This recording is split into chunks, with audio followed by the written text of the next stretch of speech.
Today's video is brought to you by Skillshare, an online learning community. We're well into November at this point, and that means Christmas and the holiday gift-giving season is right around the corner. So over the next few videos, I'm going to try to present things that would be fairly reasonable gifts, something you can make in an afternoon or maybe a weekend in the shop. And today I thought we would make an herb chopper. This is a pretty practical thing, very common blacksmithing thing. You see them all over. Most of them look about the same, so this one may not be all that different, but I just thought I would present my take on the topic and show you how I might approach something like this. And to do that, I have a piece of 1095 steel, because it's what I happen to have in an appropriate size. 01, W1, 1075, 5160 would all be good choices for something like this. And this is 1/4 by 1.25 inches, and I've cut it 5 inches long. So that's about 6 millimeters by 35 millimeters by 125 millimeters long, more or less. This is another one of those things that if you have similar size pieces of material, you can make a lot of these that are all just a little bit different, a little bit unique, and that's part of the charm of something like this. So without further ado, let's head over to the forge and get started. The first thing I want to do is define the section that is going to be the handle portion of this. And to do that, I'm going to fuller in about the same distance that the material is wide, so about 1.25 inches in from one end. And I'll put a nice narrow fuller. This is a 5/16 diameter fuller, just because it's the one I happen to have. And it doesn't fit my hardy hole. So I've got that adapter there, and that fits that just fine.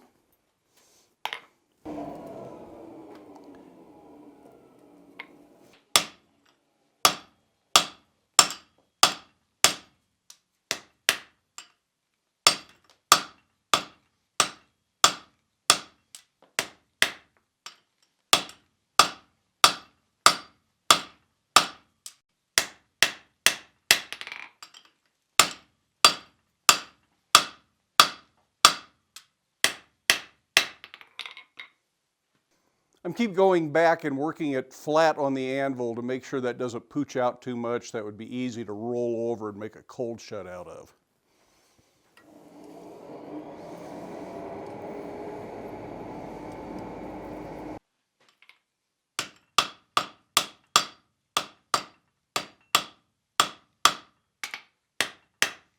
That leaves that at about a 1/2 inch wide there, maybe a little narrower, and that's okay.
I want to draw this out to about a 1/4 inch square.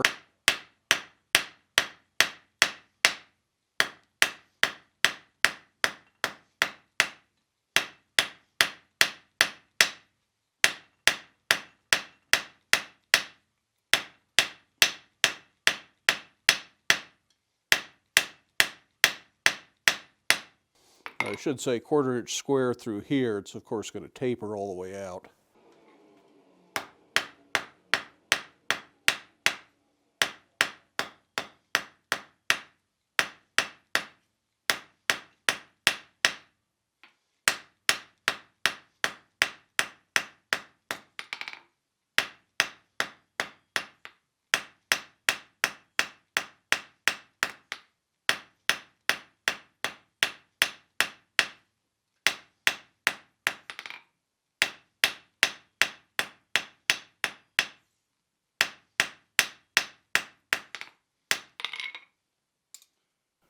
That's pretty much what I'm after. The next thing I want to do is knock the corners down so it doesn't have any sharp, rough edges when you're holding on to it.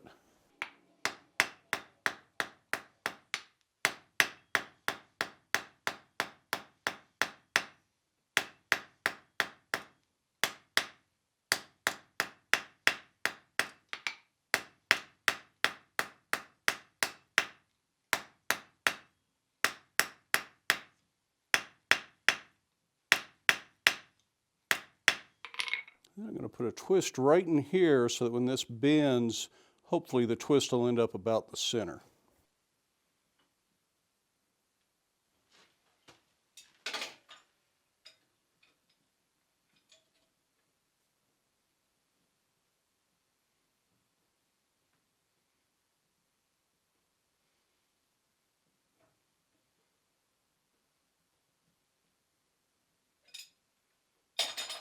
Because I rounded the corners, that's going to be a fairly subtle twist, and that's okay. I'm not sure I want anything too dramatic on a piece like this. Just a little light straightening. Next thing I want to do is go ahead and put a bend in this and get it started back this direction, just to get it out of my way while we forge the blade. Try not to mess up the twist.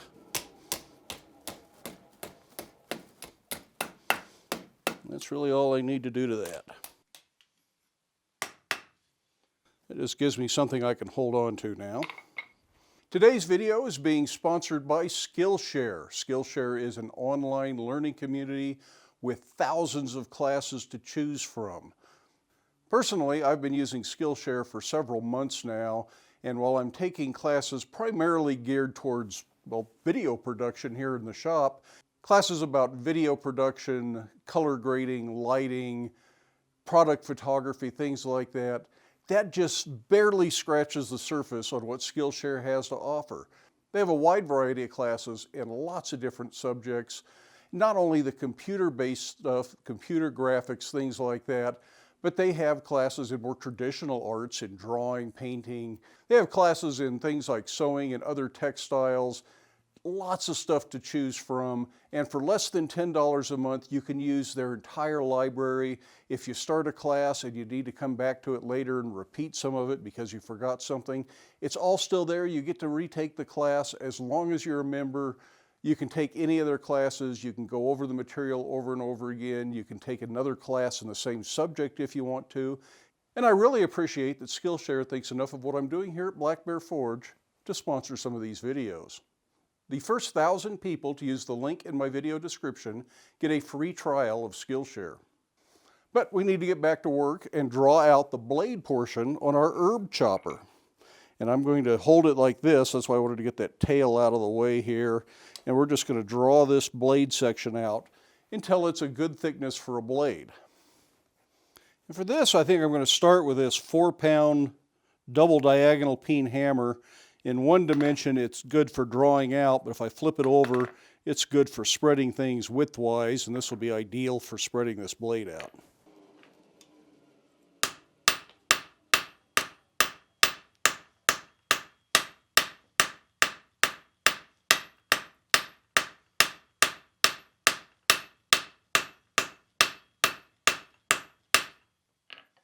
I'm starting about the center line and then working towards the edge, and I'll work one side, then I'll flip it over and work the other and try and keep it even as I progress.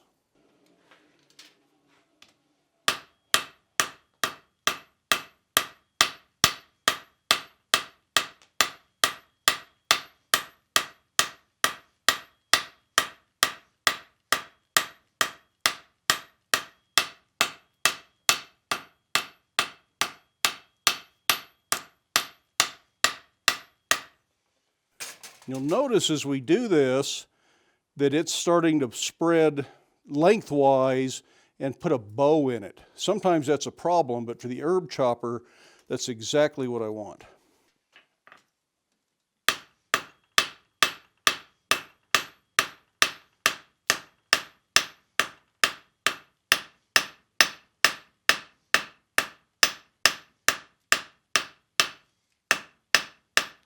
You see how this is pulling out further, that means it's thinner. So I want to thin what's next to it and pull it out to the same distance.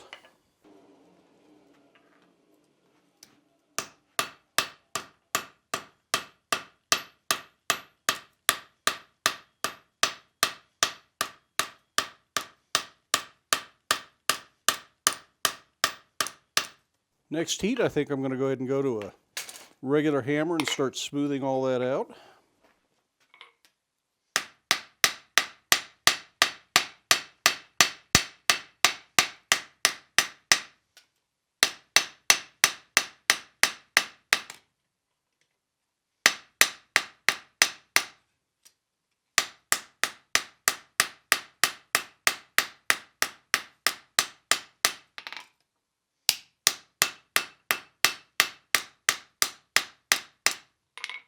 Putting the edge of the blade right up against an edge of the anvil helps keep you from hitting your hammer on the anvil.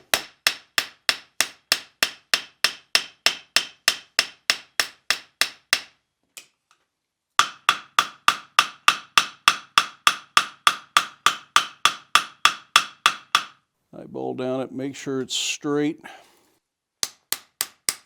I'm going to go ahead and put a touch mark on there.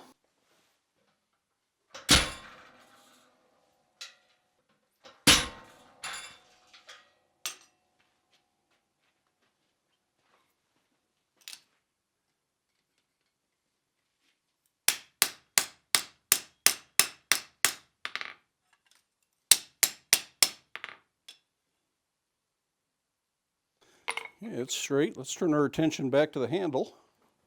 I'm going to use a rawhide mallet so I don't mess up the twisted section there.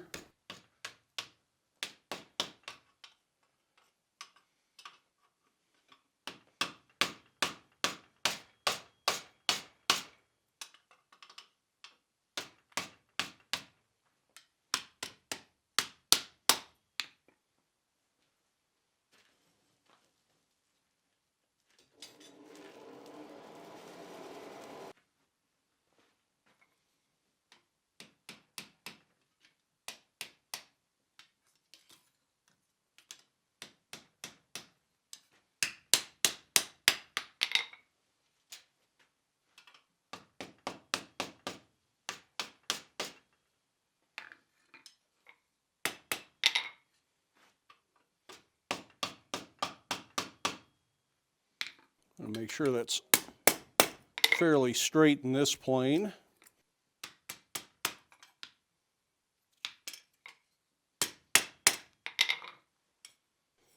Okay, now I'm going to work on this end a little bit. See if I can clean that up just a little bit. That's a little bit better.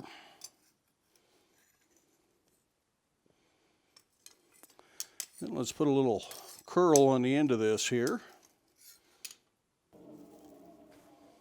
I'm just going to use a pair of round nose pliers for that. You could have done this earlier if you wanted to, but I thought it'd be less likely to damage it if I waited. I'm going to heat that up and we're just going to normalize it. I just want to let that air cool, and that'll normalize it, de-stress it some, and it then should be ready to go ahead and shape. I may run it through one more cycle and actually anneal it, which would be slow cooling it overnight. I'll bury it in vermiculite to do that. And then it will be easier to work with hand tools, and I think maybe that's the way I want to go with this, is go ahead and finish it with files, hand sand it, and not go to the belt grinders, just so I can provide an example of what that might look like to do that. Certainly in my shop, I'd rather go to the belt grinder because I own the belt grinder, but I know not everybody has a belt grinder, and you can make things like this without one. You don't have to go to the expense if you don't have the money. You can do it all with files and sandpaper. So why don't we take that approach, which means we'll pick it up in another video because that'll be a little bit long, maybe a little bit of a boring video, because that will take just a little bit more time to do it that way than I think would really fit in with this video. So I think we're going to leave it here for now. We're going to let this cool off till I can touch it with my bare hands. Then we're going to heat it back up again, anneal it, and then pick this back up for a second video, maybe Wednesday or Thursday next week. As always, if you enjoyed the video, I do appreciate it if you give it a thumbs up. And if you haven't done so already, I would love it if you hit that subscribe button. Don't forget that the first 1,000 people that use the link down in the video description, you get a free trial of Skillshare. In the meantime, I hope you have time in your day to get out to your shop, make something, but stay safe, wear your safety glasses. We'll see you for the next one.